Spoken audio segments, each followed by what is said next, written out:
She was just 17, beautiful, artistic, and loved online. But one summer night, the boy she met through an online date turned into a killer. He didn't just take her life, he posted the pictures for the world to see. And what followed wasn't just outrage, it sparked a new law to protect victims like her. July 14th, 2019, Utica, New York. In the early morning hours, police received frantic calls about disturbing images spreading across Instagram and Discord, photos that looked horrifyingly real. The victim's name, Bianca Michelle Devins, a high school graduate with her whole life ahead of her. The suspect, 21-year-old Brandon Clark, a man she knew and thought she could trust. What began as a summer night out, a concert, a ride home, spiraled into a murder that would shock the nation. A murder committed not in secret, but broadcast to the entire world through the very platforms Bianca used every day. This case is about obsession, jealousy, the dark side of online dating, and the fight to stop images of victims from being used as weapons against their families. You're watching Vault of Crime, the place where we uncover the darkest true crime cases from around the world. If you want to hear real stories, told with facts and no sugarcoating, hit like, follow, and subscribe so you don't miss what's coming next. Now, let's go back to the beginning. Who Bianca was, and how she crossed paths with the man who would end her life.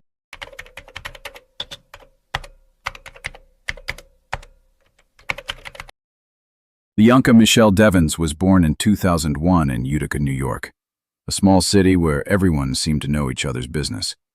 To her family, she was quiet and a little shy, the kind of girl who preferred sketching in her bedroom over going to big parties. She loved art, she loved photography, and she had a knack for turning even the most ordinary moments into something that looked cinematic. But if you only knew her in real life, you only saw half of the story. Online, Bianca was a completely different person. She was active, outspoken, and fearless in ways she never seemed in person. The internet gave her what the real world often didn't: an audience that listened, reacted, and paid attention. By the time she was 17, Bianca had thousands of followers across multiple platforms: Instagram, Discord, even the more chaotic corners of the internet like 4chan. Her usernames weren't famous enough to be household names, but inside her communities, people recognized her instantly. They shared her selfies, commented on her outfits, and reposted her edits. To some, she was an e-girl, a style that blended alternative fashion, anime-inspired makeup, dyed hair, and a confident online presence. To Bianca, it was simply self-expression. But attention online is never just positive.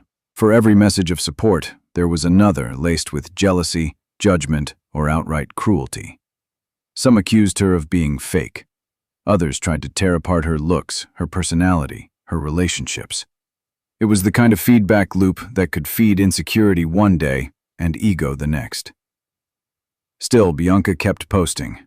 She shared her art, drawings of surreal faces, dreamlike scenes, and she posted about music she loved.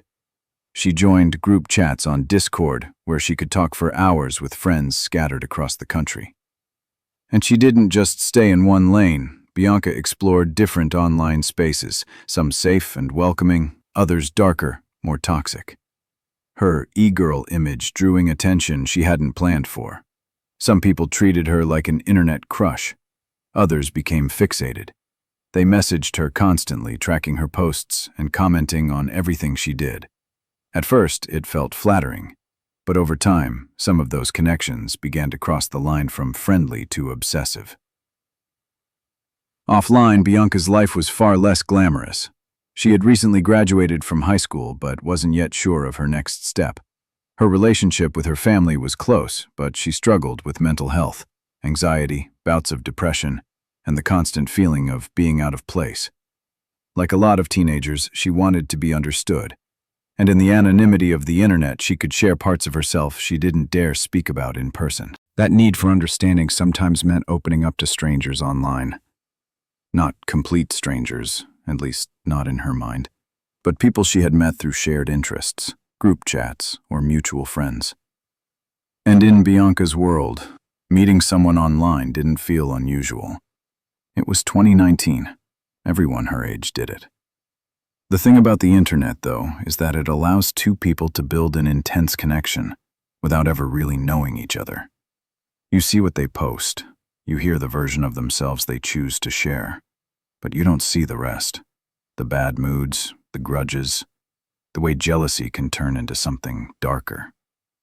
In Bianca's case, one of those online connections would prove deadly. By early 2019, Bianca's style, personality, and growing follower count had made her stand out even more. Her posts often showed her in pastel wigs, heavy eyeliner, and unique outfits that blended punk, goth, and kawaii influences.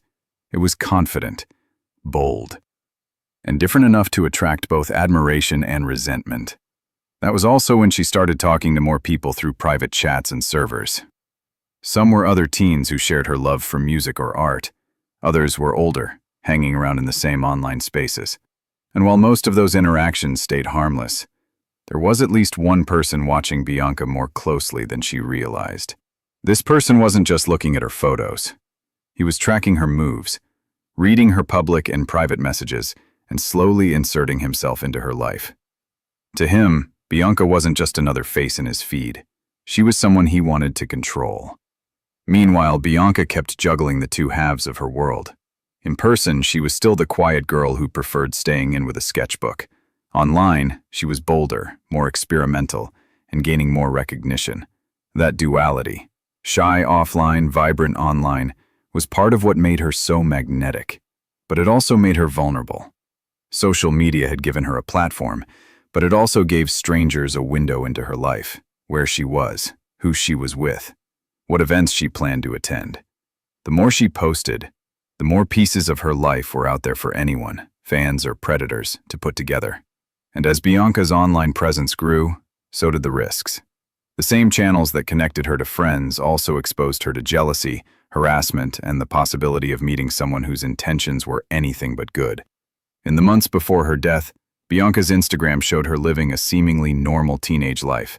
Selfies, outings, cryptic captions. But behind the scenes, certain people in her orbit were becoming more possessive.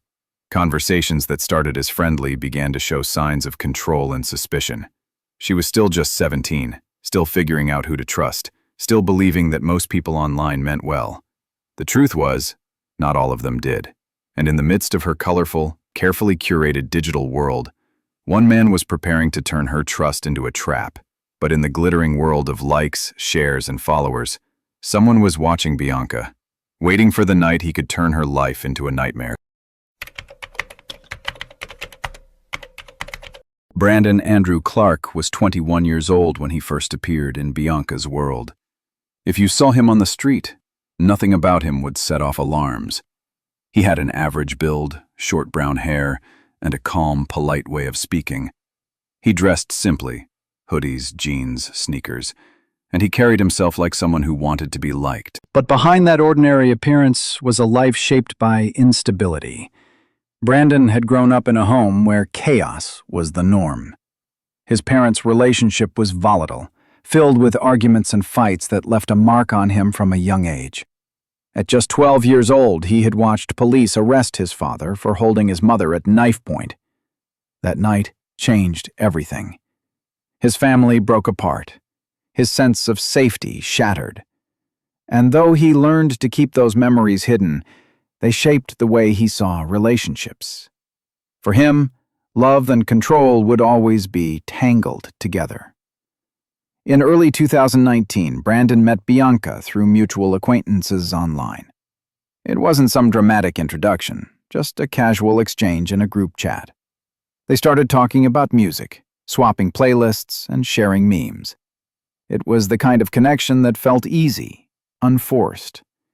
Bianca liked having someone who seemed genuinely interested in her art, her photography, and her random late-night thoughts.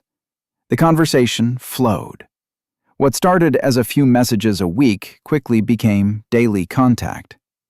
Brandon learned about Bianca's struggles with anxiety and depression, her complicated relationship with her identity, and her dreams for the future.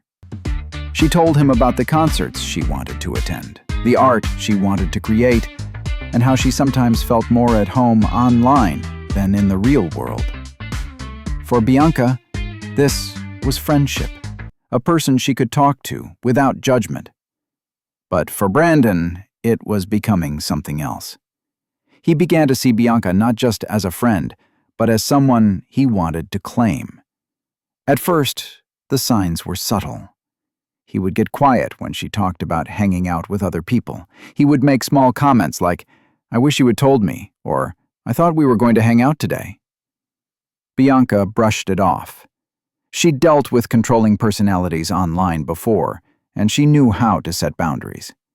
She told Brandon clearly, she wasn't looking for a relationship. She valued their friendship, but she was also talking to other people, meeting new friends, and living her life. Brandon said he understood, but he didn't. Instead, his behavior started to shift. He began asking more personal questions. "Who are you with? Where are you right now? Why didn't you answer my message?" Sometimes it came off as concern. Other times, it was more like interrogation. When Bianca posted a picture with another guy, Brandon would message her almost immediately. "Who's that? Why didn't you tell me you were seeing someone?" Even when Bianca explained that it was just a friend, Brandon's tone would turn cold. There were moments when Bianca pulled back, replying less, putting more distance between them. But Brandon always found a way to draw her back in, sometimes with humor, sometimes with sympathy. He would apologize for overreacting, blame his jealousy on past relationships, and promise it wouldn't happen again. By the spring of 2019, Brandon's presence in Bianca's life was constant. He offered to drive her places. He wanted to be part of her plans. He positioned himself as the safe person she could always rely on.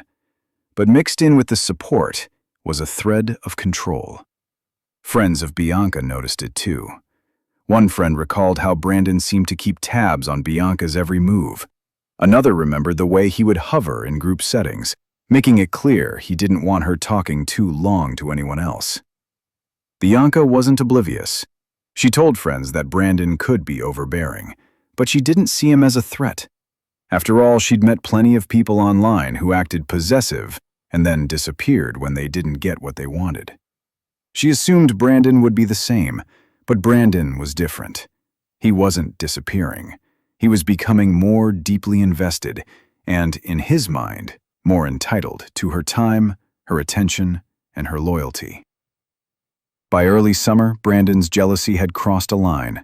When Bianca mentioned plans with another friend, Brandon would sulk, sending passive-aggressive messages or going silent until she asked what was wrong. Sometimes he would bring up all the things he had done for her, framing it like she owed him something. This pattern, affection followed by control, was tightening like a noose. And though Bianca was starting to see more red flags, she still believed she could manage the friendship without it spiraling into something dangerous. She couldn't have known that Brandon's fixation was already pushing him toward a breaking point. By July 2019, Brandon's possessiveness was spilling into their real-life interactions. When they hung out, he was constantly on his phone, checking her posts, watching her notifications. If she laughed at a message from someone else, he would demand to know who it was. If she didn't respond to him fast enough, he would accuse her of ignoring him on purpose. For Brandon, Bianca's attention wasn't just wanted, it was required. And when he felt like he was losing it, his frustration turned into quiet, simmering rage. The warning signs were there: jealousy, control, obsession. But no one imagined it would all explode into a brutal crime just weeks later. It was Saturday, July 13th, 2019. Brandon Clark had been looking forward to this night for weeks. He and Bianca were going to Queens, New York to see Nicole Dollanganger, a singer Bianca loved, known for her dreamy but haunting music. For Brandon, this was a chance to be close to her, to spend hours in her company without interruptions.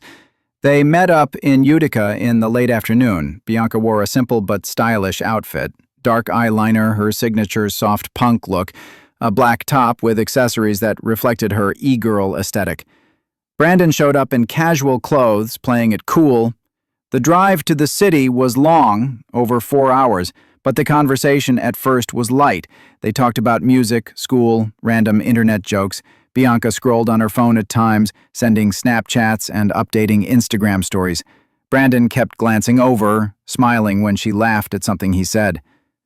For Bianca, this was just a fun night with a friend. For Brandon, it was more.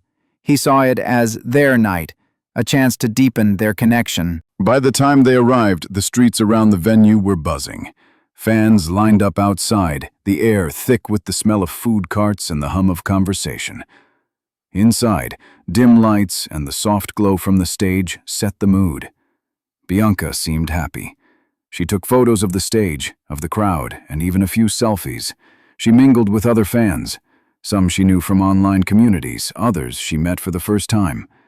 Brandon followed close behind at first, keeping her in his line of sight. Nicole Dollenganger's voice filled the room, soft yet haunting. Bianca was fully in the moment, singing along, swaying to the music, chatting between songs. Brandon, on the other hand, wasn't watching the stage as much as he was watching her. Every time she leaned towards someone else, his eyes sharpened. In a crowd of strangers, Brandon's focus narrowed to just one thing: Bianca, and who else had her attention. Halfway through the concert, Bianca spotted a young man she knew from online. They exchanged smiles and started talking between songs, just casual chatter, laughter, the kind of interaction that meant nothing more than friendliness to her. To Brandon, it meant everything. He stood a few feet away, eyes locked on them. His posture stiffened, jaw tight. In his mind, the night was supposed to be theirs, and now she was choosing someone else right in front of him. When Bianca laughed at something the other guy said, Brandon's expression changed completely. The friendly, easygoing demeanor was gone. His eyes were cold, scanning her face for signs that confirmed his growing paranoia. This wasn't just jealousy, it was entitlement, and once it took hold, it didn't let go. When the concert ended, Bianca was still in good spirits. She thanked Brandon for coming with her, chatted about her favorite moments, and took a few last photos outside the venue. Brandon barely spoke. They walked to his car in near silence, the sounds of the city fading behind them. Once inside, Brandon started the engine but didn't turn on any music. The only sounds were the hum of the car and the occasional honk from passing traffic. Bianca, sensing the tension, asked if something was wrong. Brandon shrugged, saying he was just tired, but his grip on the steering wheel told another story. Knuckles white, hands locked tight. As they drove away from the city lights, Brandon's mind replayed the same scene over and over. Bianca talking to another man, smiling, laughing. He saw it not as a harmless interaction, but as a betrayal. The farther they drove, the quieter it got. Brandon's responses were short, clipped. Bianca eventually stopped trying to make conversation, turning her attention to her phone instead. On that dark stretch of highway, Brandon's thoughts were no longer about getting home. They were about what he believed she had done to him. Somewhere along the ride, a line was crossed in Brandon's mind. In his version of events, Bianca had humiliated him, embarrassed him in public. He had driven her all the way to New York, spent the evening with her, and yet she had chosen someone else's company over his. Twisted logic, fueled by obsession, turned into something dangerous. For Brandon, the only way to regain control, the only way to make it right, was to confront her in a way she could never ignore. From that point on, his actions were moving toward a single, irreversible outcome. If you're following this story and want to hear the truth without filters, stay with us. The next part takes you inside the hours leading up to the crime, what happened in that car, and the moments before everything turned deadly. Subscribe to Vault of Crime so you don't miss what comes next. After several minutes of tense silence, Brandon spoke again, but this time, it wasn't casual. So, you and that guy at the concert. He started. His voice was calm, but there was a sharpness to it. You seemed pretty close. What? He's just a friend. We were talking about the music. That's it. Just a friend? You think I'm an idiot.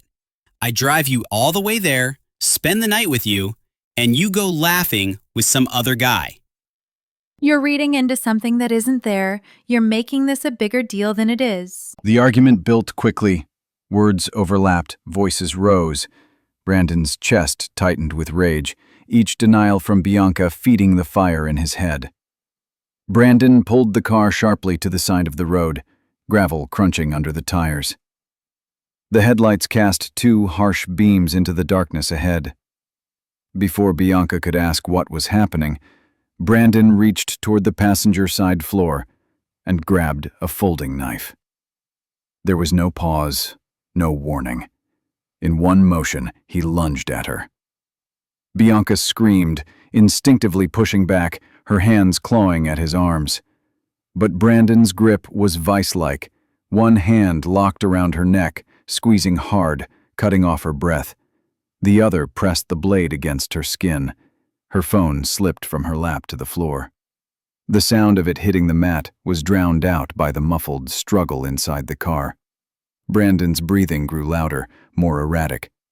Bianca's grew weaker. Her nails raked his forearm, desperate to break free, but his weight pinned her against the seat.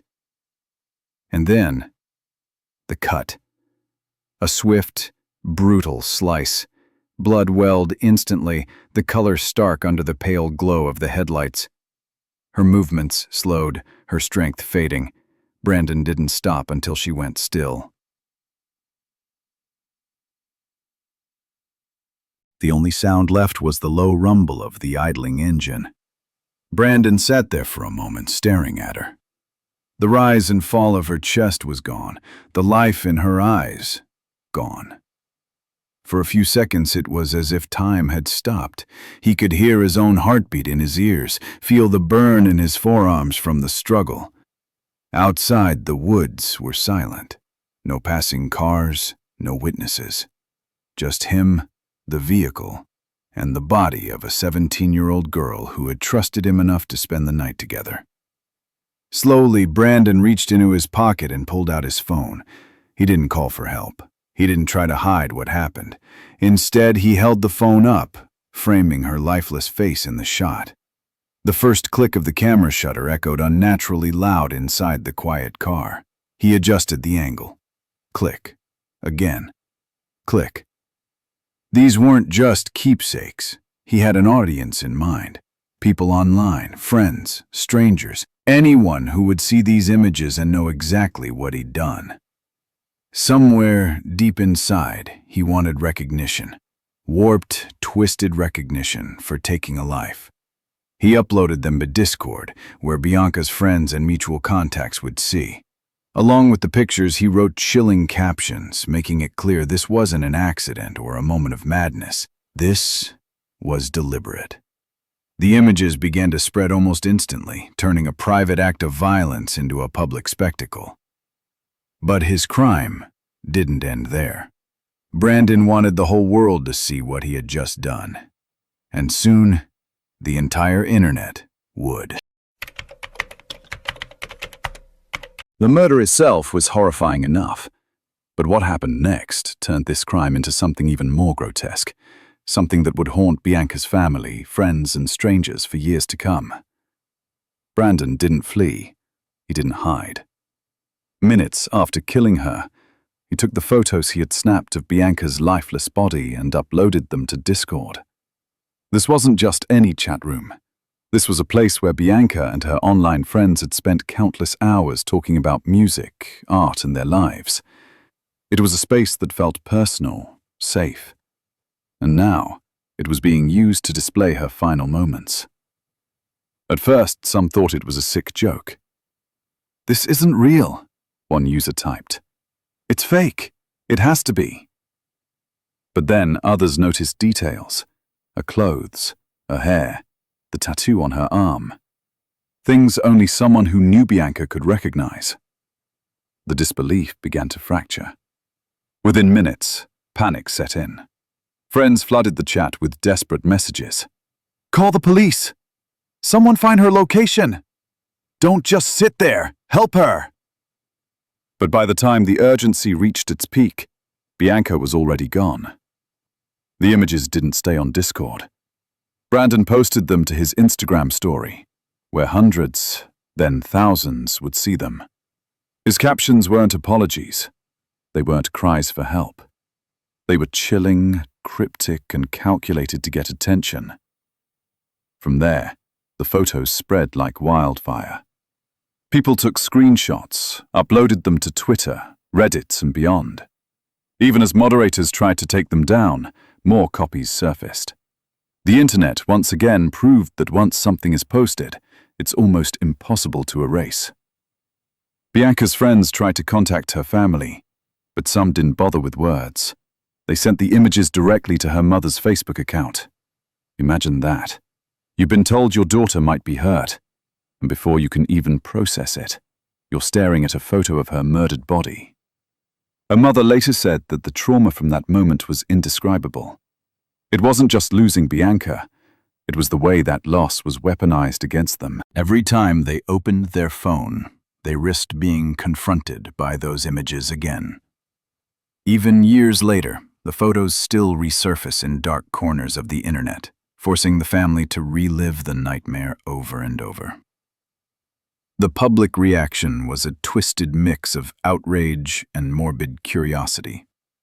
Hashtags demanding justice for Bianca trended, with thousands begging people to stop sharing the photos. But at the same time, others searched for them, downloaded them, even joked about them. This is the reality of the internet's darkest side. Some people see tragedy not as a warning, but as entertainment. While all of this unfolded online, Brandon was still in his car, watching the chaos he'd created, seeing the comments, the messages, the disbelief. And it wasn't enough for him. He decided to go further. Brandon opened Instagram Live. The red Live icon lit up, and viewers poured in. Some recognized his username immediately and began typing frantic comments. Others joined out of sheer curiosity. On the live stream, Brandon spoke in a slow, deliberate tone, dropping vague hints about what had happened and what he planned to do next. He mentioned Bianca by name, as if he wanted to be certain there was no doubt about who his victim was. Some begged him to stop. "Please turn yourself in. Don't do anything else." Others watched silently, paralyzed between horror and fascination. It was clear Brandon wasn't just documenting a crime. In those final moments on the live stream, Brandon hinted at ending things for himself, but whether he truly meant it or just wanted more eyes on his twisted spectacle didn't matter. The damage was already done. This wasn't just murder. This was murder turned into content. And then, Brandon went live, preparing for the final act of his twisted performance.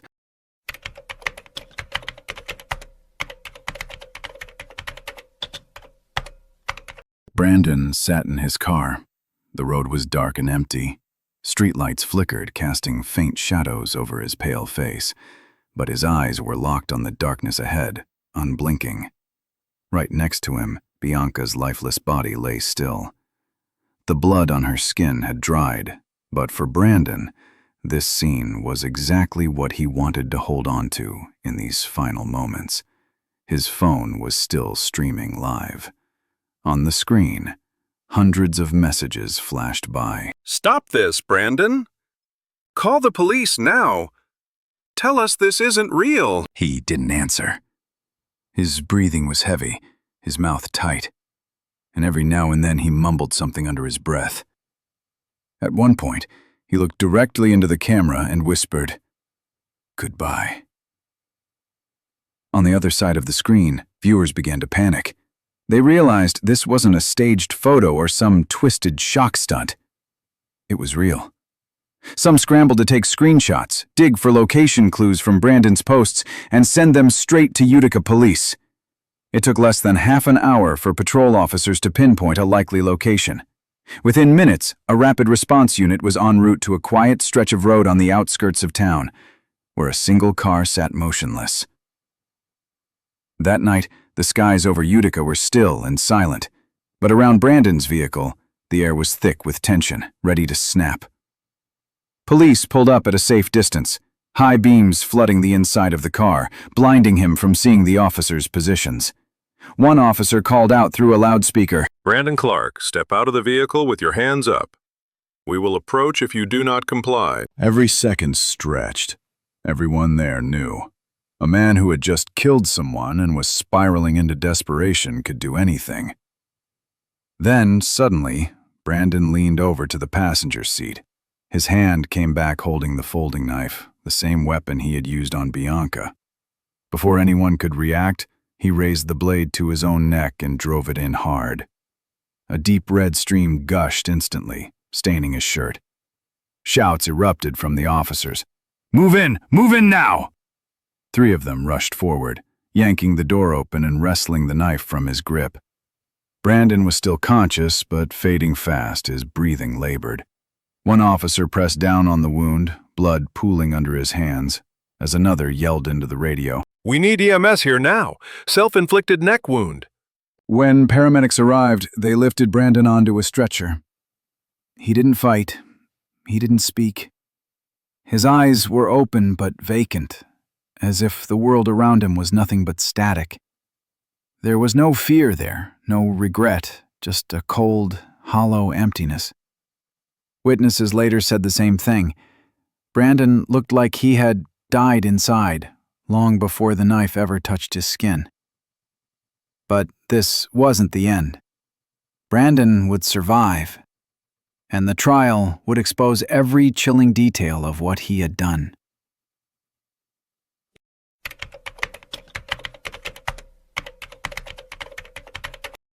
Brandon Clark didn't die that night. The stab wound to his neck missed the major artery. Surgeons worked for hours closing the injury, keeping him alive. And when he opened his eyes again in the hospital, there was no relief, no tears, no sign that he even cared. The police were waiting. And the moment he was stable enough to move, he was taken straight into custody. The charge? Second-degree murder. But it wasn't just a case of proving he had killed Bianca. Everyone knew he had. The live stream, the photos, the messages, they left no doubt. The trial would be about something else, forcing him to face the people he had hurt the most. The courtroom in Oneida County was small, but it felt charged with a tension that clung to every breath.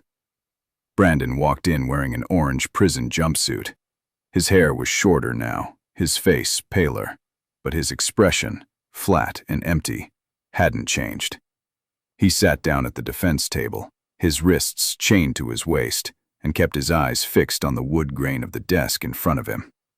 The prosecution didn't waste time. They displayed the timeline, the drive to the concert, the jealous outburst, the isolated road, the killing, the live stream. They read aloud his own text messages from that night, messages in which he admitted what he had done, told friends to remember me, and posted that chilling photo of Bianca's face, framed in blood. Every word landed like a hammer. When her mother stood up, the room seemed to shift. Kim Devins held a piece of paper, but her hands were trembling so badly she could barely keep it steady. She didn't need to look down to read. The words had burned themselves into her mind over months of sleepless nights.